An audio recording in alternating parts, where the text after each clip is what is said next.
All right, for our final webinar for Group 2, we are starting by talking about what we've learned about hip-hop education and cultural diversity. Well,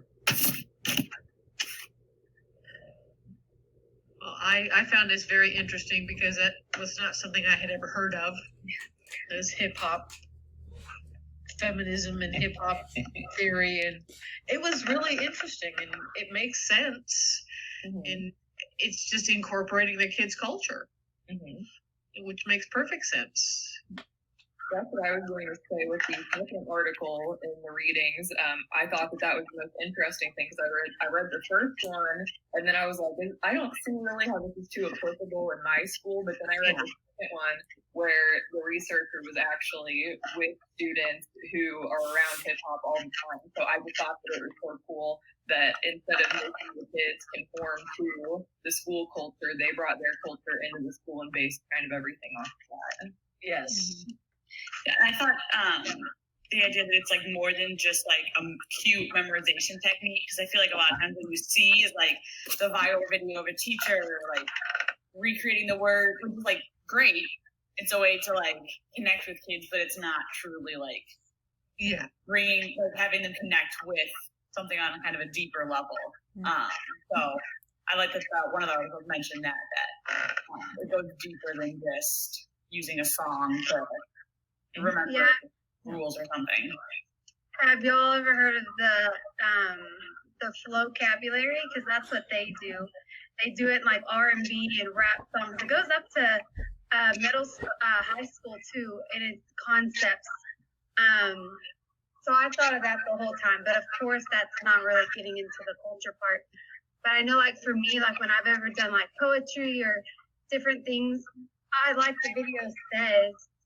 It's hard to find rap songs that are okay for an elementary student to hear. So it's nice to see in the one article where it's talking about there are I've never heard of it. Was it called kids rap or kids? Kids pop or whatever it was called. I have never even heard of that. So I thought that was something that would be interesting to look up for those in the elementary. There's only two of us. I think the part Becca brought up about it not just being like a vocabulary memorization thing was kind of a relief, because like these are my kids. This is who I teach, and it's who I like teaching. But like you've seen me, I am very like I am blonde, blue hair or blue eyes, like very like I stick out a lot, and if I tried that kind of like Instagram teacher video, like I'm gonna rap today and we're gonna learn math, like A, physically painful, B, pretty insulting. Like I teach juniors, that's not gonna go over. And so reading this was kind of a relief of like, okay, there people have thought through ways to do this that are not cultural appropriation and are not like, oh god, the white women are at it again. Make them stop. So that I think that was really cool, just seeing some options for that were a little bit more realistic. Right, because was it the first or the second article? I think it may have been the first one that did talk about that specifically, that the tides have turned, whereas teachers now are willing to be more open-minded about lesson plans and things like this. But the reason it's not implemented is because of teachers like you, Laura, and that I would feel crazy standing up there and doing that, because I myself don't have enough knowledge about this culture to be able to present it to other people. So I just thought that was so cool that that's like what they pinpointed for the reason why it's not done more. Yeah, I mean, for me to get up there and try to do that with any kids, they wouldn't learn a thing because they'd be too busy laughing at this old fat Mexican woman trying to rap. Picture it, y'all. Now I have to see it. But I know in my school, that's what kids do all day. They rap. That's all they do. They're writing in their notebooks, writing down rhymes all the time. So they're always doing it. I'm always catching them writing in their notebooks, writing rhymes. So I take it and I read it. And so that's what they love to do. It's up their alley. So, Yeah, it was like the Love article talked about placing their culture at the forefront of the curriculum. And that way you get them involved. They'll see, it's not the old white Anglo-Saxon Protestant pedagogy. Yeah. When they were talking about that part, I was picturing doing that with proofwriting, which of course I'm not doing this year. But it's essentially a debate. So I've had kids do like Lincoln Douglas debates for that, but having like a rap battle of that, of kids who they can choose how they do that. The kids where that's how they're going to be processing, because like that is saying that's what they're doing. They're writing that in the margins. They're writing stuff. They're writing rhymes all the time. Like if they can carry on a debate that way, I mean, it has more structure than most other forms of expression that they're going to have. So it is more similar to that kind of actual academic debate than most forms of verbal expression that teenagers use anyway. So that would work. Yeah. Alrighty. So expanding the discussion a little bit, what did we all learn about multicultural education that we didn't before? And we can connect this to the ones we just read, but I'd like to open that up as well to other parts of the course. I learned,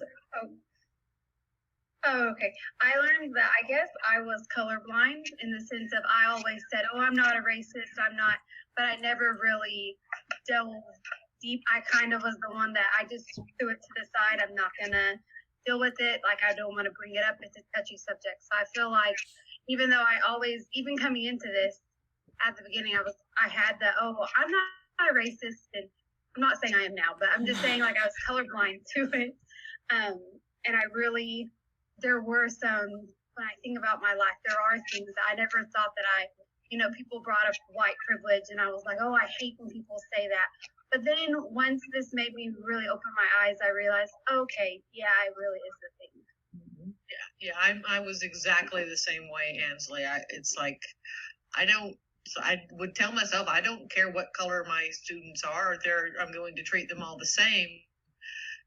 But I hadn't honestly thought about how very different culturally we all are, and how much it makes a difference in what we learn.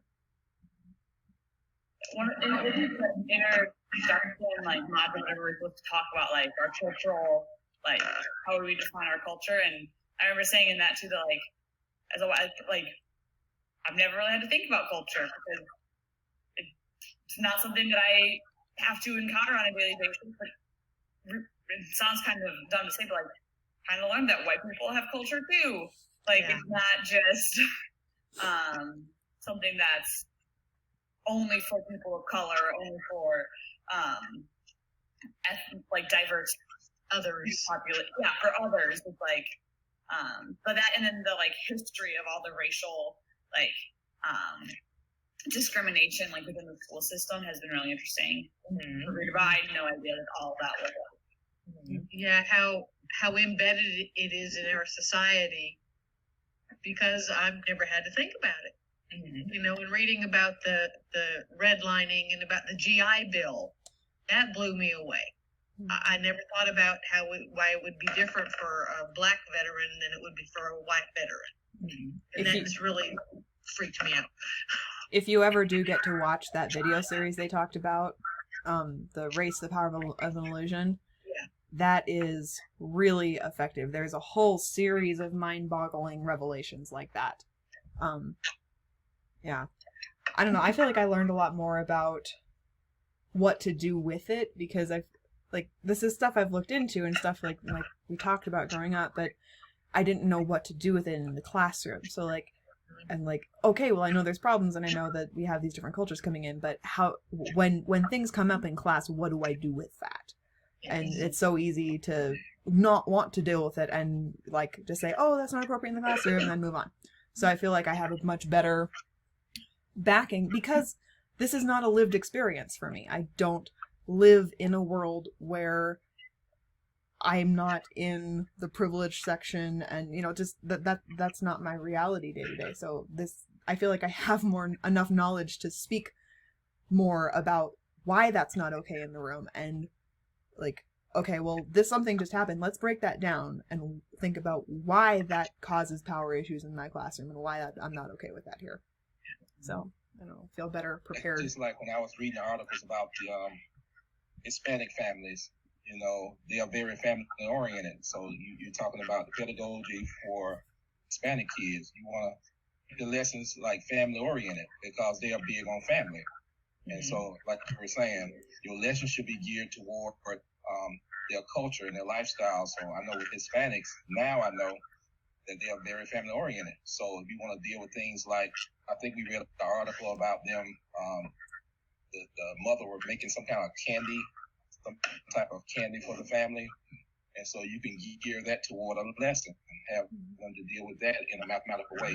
And so I think this is good when it comes down to dealing with pedagogy. Yeah, absolutely. Definitely. Yeah, and Laura, I totally agree with what you were talking about with being able to take away things that we can actually use in the classroom and actually having a knowledge base to talk about these things.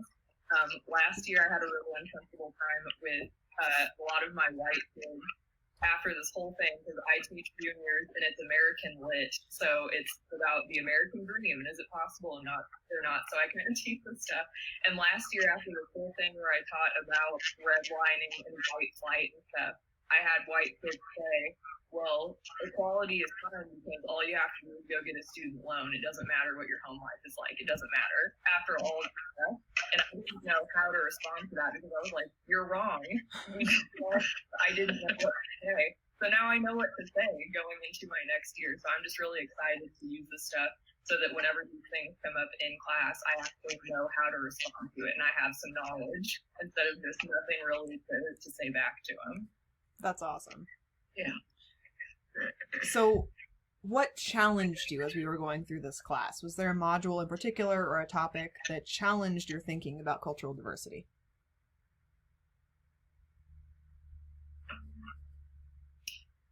I don't know if it challenged me most or whatever, but I think kind of one of the most like jarring things is that doll pack video. I know we talked about it in another one, but I think that was like the anti-blackness like topic. Just seeing how young kids are when they already have these ideas that society has kind of put on them. So that caused me to pause and think and just kind of grapple with what we're supposed to do as educators to help fight that. But that was me. Yeah, that was a tough video. That was hard. I think one of the toughest things for me was toward the beginning of the Waking Up White book.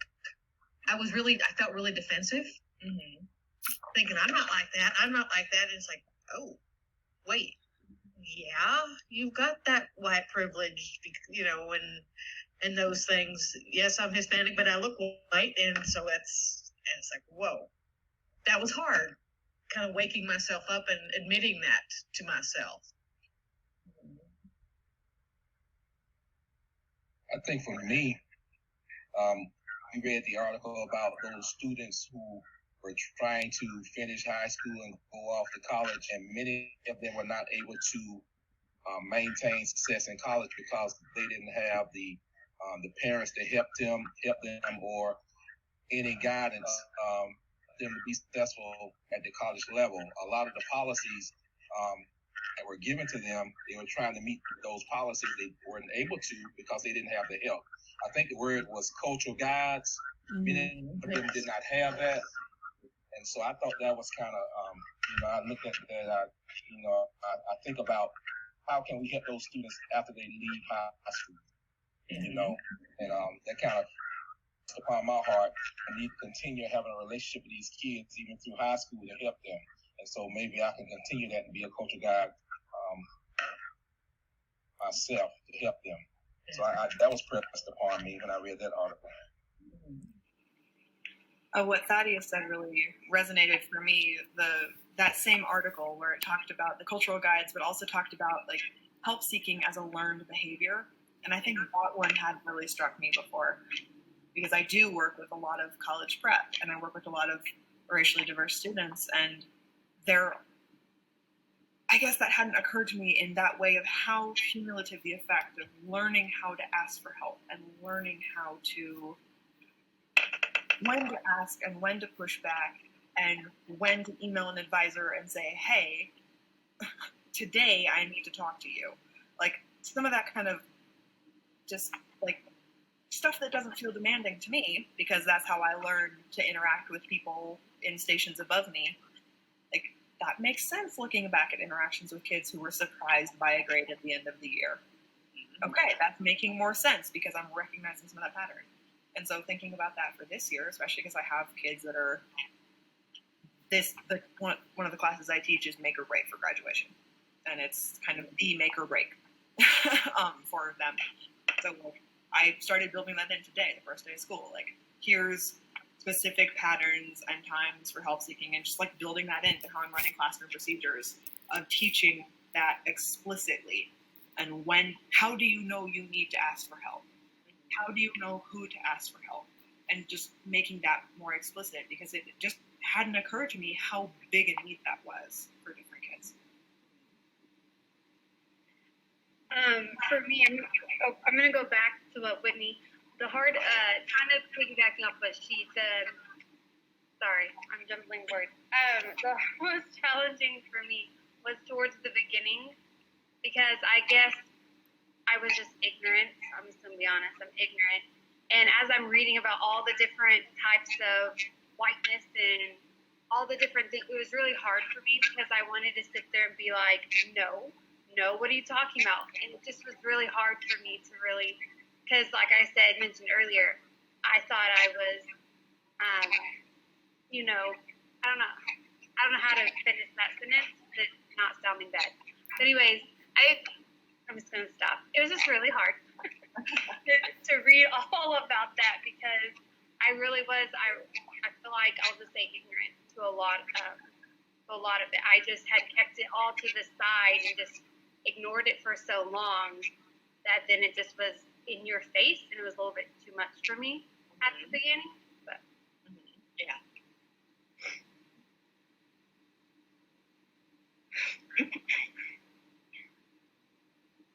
All right. So for our last question of our very last webinar, what work do you, and we've talked about this a little, but what work do you still need to do to continue to engage with conversations on cultural diversity, equity, and inclusion? So I guess I'm going to spin this one. We're starting a school year, like now. Some of us just started, some of you are starting really soon. So how does this change your year? For me, it's being willing to talk about it and not saying that it's good. If you ignore it, it's going to go away, or that whole color blindness again. We have to be willing to talk about it and not to worry about hurting each other's feelings. Now, that doesn't mean you go in and you're all ugly and nasty about it, but if it's an issue, you've got to be willing to step up and say, hey, this is happening. How can we help?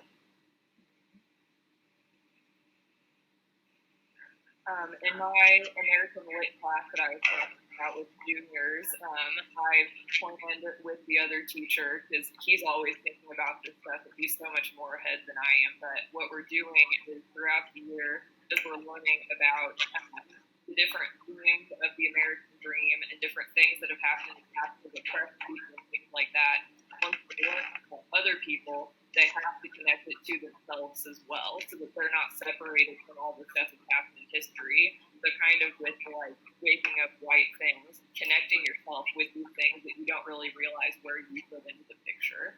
And so I'm excited to do that and make the students think, how does this affect me, even though we're talking about somebody who's totally different than me. That's really cool, Casey. And I think especially at the high school level, kids are ready to have that kind of reflection. For me, I think kind of how like Ansley was saying that just kind of used to just like sweep it aside and be like, oh, it's a touchy subject. But I think there was a quote at some point that we read that basically said being silent is just as like bad as openly saying something that's perceived as, offensive. So basically realizing that even if you don't have the exact right words or you don't think it's going to come out perfectly, saying something to acknowledge a situation goes a long way. So even like if we don't have all of the answers, acknowledging that something happened, throwing it out there that you're willing to work through, talking this out, all that kind of stuff. So I think that's what I'm going to focus on this year is acknowledging instead of pretending it didn't happen. And I think with that, I'm just seeing my kids too. Like, I feel like I'm going to be able to see more of them and be able to understand more of what they need from me. And I think that's huge. And I'm excited. Like, I'm at a school where this is cool. Like, we just got an announcement today that our principal is going to do Stay Woke Wednesdays. And so, like, we have multiple administrators of color, and like she's a Black woman who is in charge of this huge high school, and this is part of how her impact that she wants to make. And so we're doing Stay Woke Wednesdays. Like, there's room to do this here, and I don't feel like I feel like I have a little bit more credibility and knowledge base to do some of this, to not be just like, hi, I know nothing about your lived experience, and I don't know anything about your reality, but I'm going to talk to you about it. Like, it just seems a little bit more realistic. I think for me, when you involve math into the picture, talking about the racial disparities with my students, because most of my students, it's predominantly Black. So just talking about the racial disparities that go on, having conversations about it, being real, bringing relevance to the instruction, I think is big. Today we talked about justice, and so one of the things I told them, just found out, I'm in Indiana, so 80% of area residents are in Indiana jails. 80% make up the jails in Indiana, come from Gary. And so I wanted them to get a picture of 8 out of 10 people that are in these jails in Indiana are from Gary. Wow. That was amazing to me when I saw that stat. So bringing relevance into the classroom and letting them see what's going on, seeing the justice and the racial disparity and the injustice that are going on within their community and also outside of it. Yeah. Wow. That's great. About this topic that aren't very, we have to talk about them. So for me, I just am in a different setting. So I have there's not really a lot of African Americans. We're mostly just Muslim, but I have Muslim and then Christian. But for me, what I can take from this is the fact that even if I look at the Muslim communities, I have Egyptian, I have Kuwaiti, I have Saudi, keep going, Lebanese, all of that. And they each, like my husband's Egyptian, so I know that each culture is also different, and they have their own different culture and way of doing things. Because my husband's family does a lot of things different than when I talk with my Kuwaiti students. There's some similarities, but then there's some big differences too. So even for me, just going in, knowing like I need to learn a little bit about each of the different cultures to know, when this Lebanese parent comes to me, how they kind of are compared to other ones. So just knowing to really take the time to know each of the students' cultures and really delve into what makes their family run. Yeah.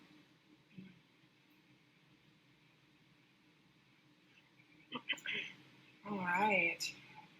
Well, group 2 out.